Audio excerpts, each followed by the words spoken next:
అందరికీ నమస్కారం. The news Telugu ground report 2026కి మీ అందరికీ స్వాగతం. రాష్ట్ర వ్యాప్తంగా 2 ఏళ్ల కూటమి పాలన పూర్తయిన తర్వాత పబ్లిక్లో మూడ్ ఎలా ఉంది? ప్రభుత్వ పాలనా తీరు పట్ల ప్రజల్లో ఎంత మేరకు సంతృప్తి ఉంది? వ్యతిరేకతకు కారణాలేంటి? దాంతోపాటుగా విపక్షం ఎలా వ్యవహరిస్తుంది? విపక్షాన్ని పబ్లిక్ ఎలా చూస్తున్నారు? ఇలాంటి అనేక అంశాల మీద మనం రాష్ట్ర వ్యాప్తంగా సర్వే నిర్వహించాం. ఆ సర్వే సారాంశాన్ని మీకు తెలియజేస్తూ అన్ని అసెంబ్లీ నియోజకవర్గాల వారీగా వీడియోలు చేస్తున్నాం. ఆయా జిల్లాలకు సంబంధించినటువంటి వీడియోలు ఇప్పటికే మన ఛానల్లో సర్వే అనే ప్లేలిస్ట్లో అందుబాటులో ఉన్నాయి. దాదాపుగా 15 జిల్లాల వరకు మనం వీడియోలు రూపొందించాం. ఈ నేపథ్యంలో 100 నియోజకవర్గాలు పైబడినటువంటి సమాచారం ఛానల్లో నిక్షిప్తమై ఉంది. ఖచ్చితంగా ప్లేలిస్ట్లోకి వెళ్ళి చూడండి. ఈరోజు మనం విశాఖపట్నం జిల్లా పరిధిలో ఉన్నటువంటి అసెంబ్లీ నియోజకవర్గాల వారీగా ప్రస్తుత రాజకీయ పరిస్థితులు ఎలా ఉన్నాయి అన్నదాన్ని పరిశీలిద్దాం. ఈ జిల్లాలో 7 అసెంబ్లీ స్థానాలు ఉంటే అందులో పెందుర్తి కొంత భాగం అనకాపల్లిలో ఉండడంతో అనకాపల్లి జిల్లాతో పాటు ఆ నియోజకవర్గం పరిస్థితిని వెల్లడించాం. ఇక మిగిలిన 6 నియోజకవర్గాలకు సంబంధించి తెలుగుదేశం పార్టీ అత్యంత బలంగా ఉన్నటువంటి ప్రాంతం ఇది. ముఖ్యంగా విశాఖ నగరంలో ఇప్పటి వరకు వైఎస్ఆర్సీపీ ముమ్మారు ప్రయత్నం చేసి బోల్తా పడినటువంటి అనుభవం ఉంది. ఒక్కసారి కూడా విశాఖ నగరంలోని 4 నియోజకవర్గాల్లో వైఎస్ఆర్సీపీ గెలిచిన దాఖలాలే లేవు. ఈ తరుణంలో వచ్చే ఎన్నికల నాటికైనా వైఎస్ఆర్సీపీ విశాఖలో బోణీ కొడుతుందా అనేటువంటిది కీలకమైనటువంటి అంశం. భీమిలి నుంచి గాజువాక వరకు రాష్ట్రంలోనే అత్యధికంగా ఓటర్లు ఉన్నటువంటి నియోజకవర్గాలుగా ఈ ప్రాంతం పేరెన్నికగన్నది. ఈ తరుణంలో విశాఖ జిల్లాలో ఉన్నటువంటి నియోజకవర్గాల వారీగా తెలుగుదేశం పార్టీ పరిస్థితి ఎలా ఉంది? అక్కడి నుంచి ప్రాతినిధ్యం వహిస్తున్న కూటమి నేతల తీరేంటి? వైఎస్ఆర్సీపీ ఏమైనా పుంజుకునే వెసులుబాటు ఉందా? ఈ అంశాలని మనం చర్చిద్దాం. విశాఖ జిల్లాలోనే ఉన్న కీలక నియోజకవర్గాల్లో భీమిలి ఒకటి. ఇక్కడి నుంచి ప్రస్తుతం మాజీ మంత్రి గంటా శ్రీనివాసరావు ప్రాతినిధ్యం వహిస్తున్నారు. ఈ సీనియర్ నేత వచ్చే ఎన్నికల్లో పోటీ నుంచి తప్పుకునే సూచనలు అయితే ప్రస్ఫుటంగా కనిపిస్తున్నాయి. అయితే ఆయన స్థానంలో తనయుడికి ఛాన్స్ వస్తుందా, కాకుంటే మరెవరైనా ఆ సీట్ని కైవసం చేసుకుంటారా అన్నది చూడాల్సి ఉంది. ఇక్కడ తెలుగుదేశం పార్టీకి బలమైనటువంటి నాయకత్వం, ప్రధానమైనటువంటి అండ. అదే సమయంలో ప్రత్యర్థి బలహీనతలు వైఎస్ఆర్సీపీ అనేక రకాలుగా ప్రయోగాలు చేస్తున్నటువంటి తరుణంలో ఆ పార్టీ బలహీనతలు ఇక్కడ కూటమికి కలిసి వచ్చే అంశం. జనసేన పార్టీ కూడా ఈ నియోజకవర్గంలో పట్టుంది. ఆ పార్టీ కూడా గతంలో 2019లో గణనీయమైనటువంటి సంఖ్యలో ఓట్లు దక్కిన అనుభవం ఉంది. ఈ తరుణంలో జనసేన తెలుగుదేశం కూటమిగా కలిసి సాగితే భీమిల్లో తెలుగుదేశం పార్టీ కూటమికి ఎటువంటి డోకా ఉండదు అనే మాట అయితే బలంగా ఉంది. ఇక్కడి నుంచి వైఎస్ఆర్సీపీ సమన్వయకర్తగా మధ్య శ్రీనివాసరావు, చిన్ని శ్రీను అని పిలుస్తూ ఉంటారు, విజయనగరం జిల్లా జడ్పీ చైర్మన్ని భీమిలి ఇన్ఛార్జిగా వైఎస్ఆర్సీపీ నియమించింది. ఇదొక ప్రయోగంగానే భావించాల్సి ఉంటుంది. చివరికి ఎన్నికల వరకు ఆయనే ఉంటారా అన్నది అనుమానమే. బలమైన నేత కోసం తాత్కాలికంగా ఆయన్ని పెట్టినట్టుగా కనిపిస్తోంది. ఆయన కూడా అప్పుడప్పుడు చుట్టపు చూపుగా వచ్చి కొన్ని కార్యక్రమాలు నిర్వహించి చేతులు దులుపుకుంటున్నారు. భీమిలి మీద పూర్తిగా శ్రద్ధ పెట్టి నియోజకవర్గంలో పార్టీని పటిష్టం చేసేటువంటి ప్రయత్నంలో ఆయనేమి పూర్తి సామర్థ్యాన్ని ప్రదర్శించిన దాఖలాలు అయితే లేవు. దాంతో ఇప్పటికింకా భీమిల్లో వైఎస్ఆర్సీపీ కోలుకున్న పరిస్థితి అయితే కనిపించట్లేదు. కానీ ప్రభుత్వ వ్యతిరేకత పెరుగుతున్నటువంటి తరుణంలో అది కొంత సానుకూల అంశంగా చెప్పాల్సి ఉంటుంది.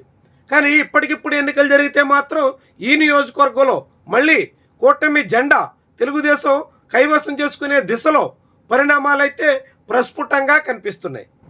ఇక ఆ తర్వాత విశాఖ తూర్పు నియోజకవర్గం. ఇక్కడ తెలుగుదేశం పార్టీ తరపున వరుసగా 4 సార్లు గెలిచిన సీనియర్ నేత వెలగపూడి రామకృష్ణబాబు ప్రాతినిధ్యం వహిస్తున్నారు. వచ్చే ఎన్నికల్లో ఆయన కూడా పోటీ నుంచి తప్పుకునే అవకాశం అయితే ఉంది.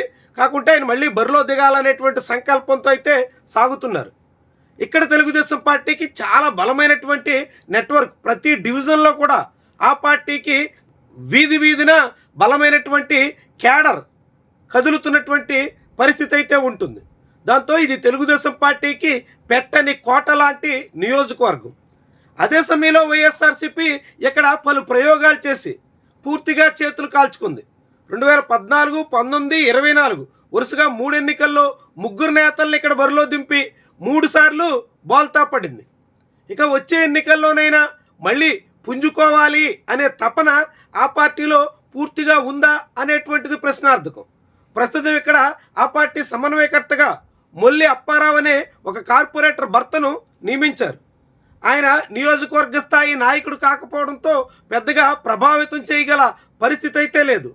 రాజకీయంగా పార్టీని పునరుత్తేజం దిశలో నడిపించగల సామర్థ్యం కూడా ఆయనలో ఏ కోసాన ఉన్నట్టు కనిపించట్లేదు. వైఎస్ఆర్సీపీకి నాయకత్వ కొరత కారణంగా టెంపరీగా ఈయన్ని పెట్టినట్టుగా అనేక మంది భావిస్తున్నారు. దాంతో ఇక్కడ వైఎస్ఆర్సీపీ ఏమాత్రం పుంజుకున్న దాఖలాల్లో, దాంతో ఎప్పటికిప్పుడు ఎన్నికలు జరిగినా కానీ తెలుగుదేశం పార్టీకి ఏ తీరున కూడా డోకా లేదు అనే మాట నియోజకవర్గ ఓటర్లలో బలంగా ఉంది. ఇక తెలుగుదేశం పార్టీకి గట్టి పట్టున్న మరో నియోజకవర్గం వైజాగ్ వెస్ట్. ఇక్కడి నుంచి మరొక సీనియర్ నేత గణబాబు ప్రాతినిధ్యం వహిస్తున్నారు. ఈయన కూడా వరుసగా గెలుస్తూ వస్తున్నారు. ఈయన మరోసారి పోటీలో ఉండాలి అనే ప్రయత్నాలు అయితే ఉన్నారు. తనకు కుల ఇతర ప్రాంతీయ సమీకరణాలన్నీ కలిసి వస్తుండడం ప్రధానమైనటువంటి అంశం. దాంతోపాటుగా ఈ నియోజకవర్గం పరిధిలో వివిధ కేంద్ర రాష్ట్ర ప్రభుత్వ సంస్థల ఉద్యోగుల సంఖ్య, కార్మికుల సంఖ్య గణనీయంగా ఉండడం పెద్ద స్థాయిలో అడ్వాంటేజ్ అవుతోంది.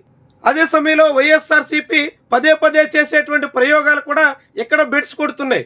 వరుసగా 3 ఎన్నికల్లో 3 నేతలను పోటీలో పెట్టి ఆ పార్టీ కూడా చేతులు కాల్చుకుంది. అంత పెద్ద వేవ్లో కూడా 2019లో ఈ నియోజకవర్గంలో పాగా వేయాలన్న ఆ పార్టీ కలలు నెరవేరిన సందర్భం లేదు. ఇక్కడి నుంచి సీనియర్ నేత మాజీ ఎమ్మెల్యే మల్లా విజయప్రసాద్ వైఎస్ఆర్సీపీ సమన్వయకర్తగా ఉన్నారు. వచ్చే ఎన్నికల్లో ఎట్టి పరిస్థితుల్లోనూ మళ్ళీ అసెంబ్లీలో అడుగుపెట్టాలి అనే సంకల్పంతో సాగుతున్నారు. పార్టీగా కొంత ప్రయత్నాల్లో అయితే ఉన్నారు. వ్యక్తిగా ఆయనకున్నటువంటి ఇమేజ్ను కూడా ఉపయోగించుకుంటున్నారు. గతంలో వెల్ఫేర్ సహా వివిధ సంస్థల సాయంతో చేసినటువంటి సేవా కార్యక్రమాలు కూడా గుర్తు చేస్తూ నియోజకవర్గ వ్యాప్తంగా కార్యక్రమాలు అయితే నిర్వహిస్తున్నారు. కానీ ఇక్కడ కూడా వైఎస్ఆర్సీపీ ఏమాత్రం ఇప్పటి వరకు పుంజుకున్న దాఖలాల్లో, ముఖ్యంగా అర్బన్ ఓటర్లు నగర ప్రాంతం కావడంతో ఇక్కడ వైఎస్ఆర్సీపీ పూర్తిగా దృష్టి పెట్టి పాగా వేయడానికి తగ్గట్టుగా ఎటువంటి ప్రణాళికలు రచించే ప్రయత్నంలో సక్సెస్ కాలేకపోతుంది. దాంతో ఇప్పటికీ వైజాగ్ వెస్ట్లో కూడా కూటమిదే అడ్వాంటేజ్ ఉండొచ్చు. ఇప్పటికిప్పుడు ఎన్నికలు జరిగినా మళ్ళీ తెలుగుదేశం పార్టీ గెలిచేందుకు అవకాశాలు పుష్కలంగా ఉన్నాయి అనే మాట అయితే నియోజకవర్గ ఓటర్ల నుంచి వినిపించింది. ఇక మరో ఆసక్తికర నియోజకవర్గం వైజాగ్ సౌత్. ఈ నియోజకవర్గం నుంచి ప్రస్తుతం జనసేన పార్టీ ఎమ్మెల్యే వంశీకృష్ణ యాదవ్ ప్రాతినిధ్యం వహిస్తున్నారు. 2024 అసెంబ్లీ ఎన్నికలకు ముందు వైఎస్ఆర్సీపీని వీడి జనసేన తీర్థం పుచ్చుకుని ఆ స్థానాన్ని దక్కించుకుని ఆయన రాష్ట్రంలోనే హైయెస్ట్ పర్సంటేజ్ ఆఫ్ ఓట్స్ దక్కించుకున్నటువంటి ఎమ్మెల్యేగా విజయం సాధించారు. దాదాపు 70% ఓట్లు ఆయనకు పడ్డాయి. అలా కూటమి బలం కారణంగా గెలిచి ఎమ్మెల్యే అయ్యి తొలిసారి అసెంబ్లీలో అడుగుపెట్టిన ఆయన 2 ఏళ్ల కాలంలోనే తీవ్రమైనటువంటి వ్యతిరేకతను ఎదుర్కొంటున్నారు. ఒకవైపు కూటమిలోనే కలహాలు, రెండో వైపు జనసేన పార్టీ నేతలు సాగిస్తున్నటువంటి దందాలు అన్నీ కలిసి ఇక్కడ ఆ పార్టీ పుట్టి ముంచేసే దిశలో ఉంది. తెలుగుదేశం పార్టీ నేతలు కూడా తీవ్ర అసంతృప్తితో ఉన్నారు. ఎమ్మెల్యే ధోరణి నియోజకవర్గ వాసుల్ని నిరాశకు గురిచేస్తోంది. సరిగ్గా ఇదే సమయంలో ఇక్కడి నుంచి 2 సార్లు గెలిచిన సీనియర్ నేత వాసుపల్లి గణేష్ కుమార్ వైఎస్ఆర్సీపీ తరఫున సమన్వయకర్తగా ఉన్నారు. వ్యూహాత్మకంగా కదులుతున్నారు. మళ్ళీ పాగా వేయాలని పట్టుదలతో సాగుతున్నారు. ఇక్కడ అనేక వాడవాడల తనకున్నటువంటి బలాన్ని, కూటమిలో ఉన్నటువంటి అసంతృప్తిని అన్నింటినీ తిరిగి తన వైపు సమీకరించుకునేటువంటి ప్రయత్నంలో కసరత్తులు చేస్తున్నారు. అందులో కొంత మేరకు సక్సెస్ కూడా అయినట్టు కనిపిస్తోంది. ఈ తరుణంలో ఎప్పటికిప్పుడు ఎన్నికలు జరిగితే వైజాగ్ సౌత్లో వైఎస్ఆర్సీపీకి విజయ అవకాశాలు అయితే బలంగా కనిపిస్తున్నాయి. వాటన్నిటినీ ఎంత మేరకు ఆ పార్టీ వినియోగించుకుని ఇక్కడ పాగా వేయడమే కాకుండా వైజాగ్ నగరంలో బోణీ కొట్టే అవకాశాన్ని అందిపుచ్చుకుంటుందన్నదే కీలకమైనటువంటి అంశం. ఇక విశాఖ సిటీలోనే మరో నియోజకవర్గం నార్త్. ఇక్కడి నుంచి బీజేపీ తరపున విష్ణుకుమార్ రాజు ప్రాతినిధ్యం వహిస్తున్నారు. 2014లో కూటమిగా గెలిచి 2019లో ఒంటరిగా ఓటమి పాలై 2024లో మళ్ళీ కూటమిగా ఆయన విజయం సాధించారు. ఇప్పటికి కూడా ఆయనకి కూటమి అండదండలుంటే మాత్రమే వచ్చే ఎన్నికల్లో కూడా అవకాశం ఉంటుంది. ఈ నియోజకవర్గంలో ప్రభుత్వ వ్యతిరేకత కూడా మొదలయ్యింది. అయితే నార్త్ ఇండియాకు చెందినటువంటి వివిధ కేంద్ర ప్రభుత్వ రంగ సంస్థల ఉద్యోగుల సంఖ్య గణనీయంగా ఉండడం ఇక్కడ బీజేపీకి కలిసి వస్తున్నటువంటి అంశం. ఇది పెరుగుతూ ఉంటే అటు బీజేపీ మీద ఇటు రాష్ట్రంలో కూటమి ప్రభుత్వం మీద పెరుగుతున్నటువంటి వ్యతిరేకత విష్ణుకుమార్ రాజుకి గుదిబండగా మారే దిశలో అయితే సాగుతోంది. ఇక్కడి నుంచి వైఎస్ఆర్సీపీ తరఫున కేకే రాజు సమన్వయకర్తగా ఉన్నారు, జిల్లా పార్టీ ప్రెసిడెంట్గా కూడా ఉన్నారు. విశాఖ సిటీ మొత్తంలో వైఎస్ఆర్సీపీ ఒకే నియోజకవర్గంలో వరుసగా పోటీ చేస్తున్నటువంటి ఏకైక నేతగా కేకే రాజు కనిపిస్తారు. అయితే ఆయనకైతే ఇప్పటివరకు అవకాశం రాలేదు. అయినప్పటికీ కూడా నియోజకవర్గాన్ని అంటిపెట్టుకుని కార్యక్రమాలు నిర్వహించడంలో, ప్రజలకు అందుబాటులో ఉండడంలో, సమస్యల మీద స్పందించడంలో ఆయన చొరవగా కదులుతున్నారు. ఎన్ని మార్లు ఓటమి పాలైన నిరాశ చెందకుండా పార్టీని గాడిలో పెట్టే ప్రయత్నంలో ఆయన సాగుతున్నారు. ఇవన్నీ ఇప్పుడు ఆయనకి కలిసి వస్తూ సానుభూతి వ్యవహారం కూడా చాలా స్పష్టంగా కనిపిస్తోంది. ఇప్పటికే పలుమార్లు ఓడిపోయారు అనేటువంటి ఒక సానుభూతి, ఒక్క అవకాశం ఇద్దాం అనేటువంటి సానుభూతి ఇప్పుడు కేకే రాజుకి కలిసి వచ్చే అంశాల్లో ఒకటిగా మారుతోంది. అదే సమయంలో పెరుగుతున్నటువంటి ప్రభుత్వ వ్యతిరేకత, వైఎస్ఆర్సీపీ క్యాడర్ ఉత్సాహంగా కదులుతుండడం ఇవన్నీ అడ్వాంటేజెస్గా చెప్పాల్సి ఉంటుంది. నార్త్లో ఎప్పటికిప్పుడు ఎన్నికలు జరిగితే కూటమి మళ్ళీ తిరిగి పాగా వేయగలుగుతుందన్న గ్యారంటీ అయితే లేదు. చాలా గట్టి పోటీకి వైజాగ్ నార్త్ ఇప్పుడు ఆస్కారం ఇస్తుంది. దాంతో ఇది పోటీ తీవ్రంగా ఉండేటువంటి నియోజకవర్గాల జాబితాలో కనిపిస్తోంది. ఇక చివరిగా ఈ జిల్లాలో గాజువాక అసెంబ్లీ నియోజకవర్గం. ఇక్కడి నుంచి టీడీపీ రాష్ట్ర అధ్యక్షుడు పల్లా శ్రీనివాసరావు ప్రాతినిధ్యం వహిస్తున్నారు.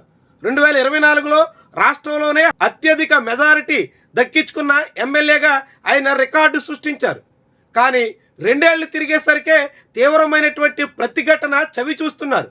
ఒకవైపు స్టీల్ ప్లాంట్ ప్రైవేటీకరణ విషయంలో మాట మార్చేసినటువంటి తీరు, స్టీల్ ప్లాంట్లో కార్మికుల ప్రమాదవశాత్తు ప్రాణాలు కోల్పోయిన నష్టపరిహారం విషయంలో చేసినటువంటి అలసత్వం, ఇలాంటివన్నీ ఇప్పుడు పల్లా శ్రీనివాసరావుకి చాలా పెద్ద స్థాయిలో సమస్యగా మారబోతోంది.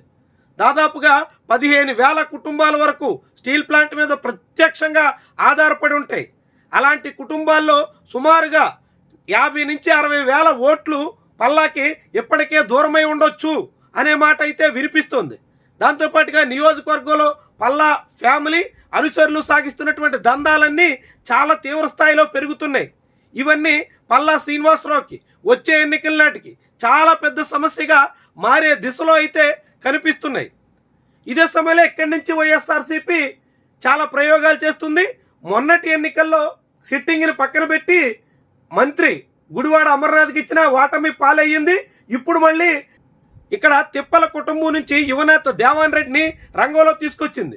యువనేత కావడం, చొరవగా కదలడం, కార్పొరేటర్గా కొంత పరిచయం ఉండడం, కుటుంబం నియోజకవర్గ వ్యాప్తంగా చిరపరిచితులు కావడం, ఇలాంటివన్నీ అడ్వాంటేజెస్గా చెప్పాల్సి ఉంటుంది. అయితే నియోజకవర్గంలో సమన్వయం వైఎస్ఆర్సీపీలో కరువయ్యింది. ఆ పార్టీ నేతలంతా సమిష్టిగా ప్రయత్నం చేయాలనేటువంటి పట్టుదలకు వస్తే తప్ప ఇక్కడ వైఎస్ఆర్సీపీ పూర్తిగా పుంజుకునే అవకాశం లేదు. ప్రభుత్వ వ్యతిరేకత పెరుగుతూ ఉండడం, ఎమ్మెల్యే తీరు మీద అనేక వర్గాల్లో అసంతృప్తి రాజుకోవడం, ఇవన్నీ ఇక్కడ వైఎస్ఆర్సీపీకి ప్రధానంగా మారుతున్నటువంటి సానుకూలతలు. వాటిని సొమ్ము చేసుకోవడం మీదే ఇక్కడ వైఎస్ఆర్సీపీ భౌతవ్యం ఆధారపడి ఉంటుంది. ఇప్పటికిప్పుడు ఎన్నికలు జరిగితే మాత్రం ఈ నియోజకవర్గంలో గట్టి పోటీ అనివార్యమనేటువంటి మాట అయితే బలంగా వినిపిస్తోంది. దీంతో మొత్తంగా విశాఖ జిల్లాలో ఉన్నటువంటి 6 నియోజకవర్గాలకు గాను 3 చోట్ల మాత్రమే ఇప్పుడు కూటమి తిరిగి మళ్ళీ పాగా వేయడానికి అవకాశాలు బలంగా కనిపిస్తున్నాయి. భీమిలి, విశాఖ తూర్పు, విశాఖ పశ్చిమ ఈ 3 నియోజకవర్గాల్లో తెలుగుదేశం పార్టీకి తిరుగు లేదన్నట్టుగా కనిపిస్తోంది. ఇక అదేవిధంగా విశాఖ నగరంలో మిత్రపక్షాలు ప్రాతినిధ్యం వహిస్తున్న జనసేనకు చెందినటువంటి విశాఖ సౌత్, బీజేపీ చెందినటువంటి విశాఖ నార్త్ ఈ 2 నియోజకవర్గాల్లో గట్టి పోటీ తప్పదనేటువంటి అభిప్రాయం వినిపిస్తోంది. విశాఖ సౌత్లో అయితే వైఎస్ఆర్సీపీకి మొగ్గు మొదలైపోయింది. ఈ తరుణంలో విశాఖలో వైఎస్ఆర్సీపీ తొలిసారిగా బోణీ కొట్టినా ఆశ్చర్యపడాల్సిన పని లేదు అనే మాట నియోజకవర్గ ఓటర్ల నుంచి వినిపిస్తోంది. ఇక గాజువాకలో గట్టి పోటీ తప్పదనేటువంటి వాతావరణం నేపథ్యంలో తెలుగుదేశం పార్టీకి ఎదురుగాలైతే మొదలయ్యింది. మరి దాన్ని ఎలా అధిగమిస్తారు, ఎలా సర్దుబాటు చేసుకుంటారు అన్నది కీలకమైనటువంటి విషయం. మొత్తంగా చూస్తే విశాఖ జిల్లాలో ఇప్పటికిప్పుడు ఎన్నికలు జరిగినా 3 చోట్ల కూటమి తిరుగులేదు, మరొక 2 చోట్ల గట్టి పోటీ అనివార్యం. ఒకే ఒక్క చోట మాత్రం వైఎస్ఆర్సీపీ గట్టెక్కడానికి అవకాశాలు అయితే కనిపిస్తున్నాయి. ఇది ఈ జిల్లాకు సంబంధించినటువంటి లేటెస్ట్ సర్వే రిపోర్ట్. రేపు మరో జిల్లాతో మళ్ళీ కలుద్దాం. Thank you very much for watching.